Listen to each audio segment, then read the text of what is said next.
I punched him in the arm, laughing. His silly rap rhymes were getting worse by the day. With her blonde hair bouncing, Mom came flying down the steps on the way to her private dressing room for the 2-minute break. Sweat shone on her forehead as she passed by. She flashed her red-lipped grin at me and raised a palm. We high-fived as she sped past. "They love us, Shaley." "Course, Mom, they always do."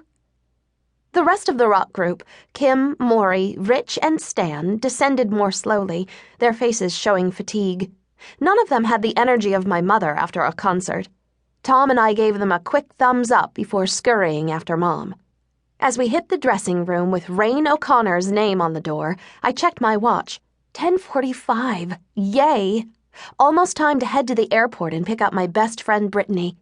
I hadn't seen her since Rayne started touring 3 months ago, and I couldn't wait to be with her again. This was Rayne's 3rd tour, and I always found it hard to leave all my school friends behind. Without Tom to keep me laughing, touring would be terribly lonely. I walked in and closed the dressing room door, shutting out some of the noise. Whew! Mom crossed to the left side of the room and plopped into the makeup chair facing a long, brightly lit mirror. To her right sat a wooden armoire full of her clothing. She always changed outfits during intermission. Along the back wall were the blue sofa and matching armchairs, specified by contract for her dressing area in every arena. Opposite the makeup counter was the table loaded with catered food, also specified by contract. Bowls of fruit, sandwiches, pasta salad, cheese cubes, chips, and M&Ms for me. Mom studied herself in the mirror with her large crystal blue eyes. "Okay, Tom, do your magic." She guzzled a drink from a water bottle on the counter. Like she needed any magic. With her high cheekbones, oval face, and full lips, Mom was drop-dead gorgeous.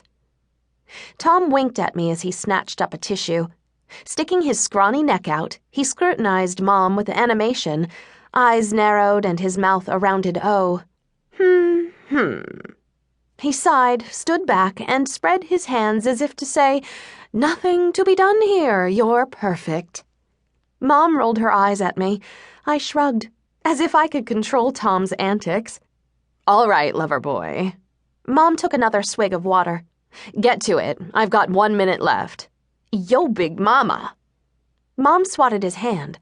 "Would you stop calling me that? I don't know why I put up with you." Her mouth curved. Tom leaned in to blot her face with the tissue. "'Cause I make you look bodacious, that's why."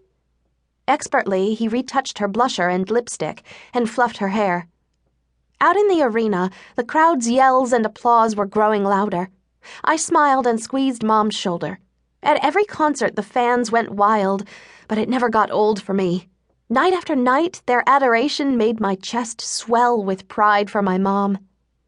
5 years ago, when I was 11 and Mom was 28, Rayne was barely hanging on. Mom and the band played little concerts here and there, working night and day to get noticed. I remember how hard she tried back then. A great lyric writer with a distinct, throaty-edged voice, she deserved to make it big. Then the song Far and Near hit the radio, and after that, a rocket launch.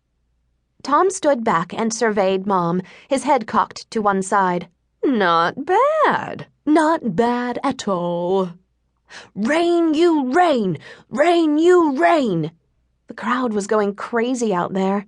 Mom tossed her hair back and looked at herself from side to side. "Great."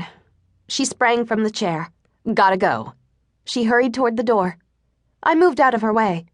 "Mom, don't forget, Tom and I are going to pick up Brittany in 10 minutes. We're leaving a little early because Tom wants to stop by a drugstore." "Oh, that's right." Mom pulled up short, one hand on the doorknob. She looked to Tom. "Somebody else doing your cleanup?" He glanced at me. "Got it taken care of." Disappointment pulled at my mouth. Mom knew how I'd counted the days until Brittany's in my junior year of high school ended, just yesterday. My tutor had flown home this morning, and now Brittany was coming for 2 weeks. Mom was paying all her expenses. For that I was so grateful. But Mom could get so wrapped up in her work. Sometimes I just needed her to remember me. Mom looked my way and caught my expression. She smiled too wide, as if to make up for her distraction. "I'm so glad Brittany's coming, Shaley. We'll show her a great time." I nodded. "Mick's going with you, right?" "Yeah."